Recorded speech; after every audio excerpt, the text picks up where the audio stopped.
ফুচকা চাইতে লজ্জা পাওয়া মামুনি। দিদি 10 টাকার হয়ে গেছে। কাকু তুমি 10 টাকার কটা দিলে? 4টে। না কাকু 4টে হয়নি, এটা নিয়ে তো তুমি 3টে দিলে আমাকে। না না 4টেই দিয়েছি। না কাকু সত্যি বলছি 4টে হয়নি, এটা নিয়ে 3টে। বলছি তো 4টে হয়ে গেছে।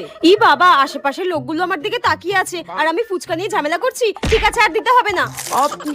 খুব বাজে ফুচকা কাকুটা, আর কোনোদিনও আসবো না। তার আর ঝগড়া করে ফুচকা খাওয়া মামুনি। দিদি 10 টাকার হয়ে গেছে, আর দেবো? 10 টাকার হয়ে গেছে? তুমি তো 10 টাকার 5টা দাও, এটা নিয়ে তো 4টে হলো। 5টা হয়ে গেছে। হ্যাঁ তুমি আমাকে 5টা দিয়েছো, তুমি না মনে হয় অঙ্কে কাঁচা রয়েছো জানো তো। এটা নিয়ে তুমি আমাকে 4টে দিয়েছো, 5টা তুমি দাওনি আমাকে। দিয়েছি। আরে কাকু আমি কেন মিথ্যা কথা বলতে যাবো, আমি সত্যি কথা বলছি। এটা নিয়ে তুমি আমাকে 4টে দিয়েছো, 5টা দাওনি। আর তুমি কি বলতে চাইছো আমি অঙ্কে কাঁচা? আমি না মাধ্যমিকে অঙ্কেতে 15 পেয়েছিলাম, আর তুমি বলছো আমি গুনতে ভুল করেছি। তুমি বেশি কথা না বলে কিন্তু আমাকে আরেকটা ফুচকা দাও, নইলে কিন্তু তোমার দোকানের সামনে আমি চিৎকার করবো, বলে দিলাম।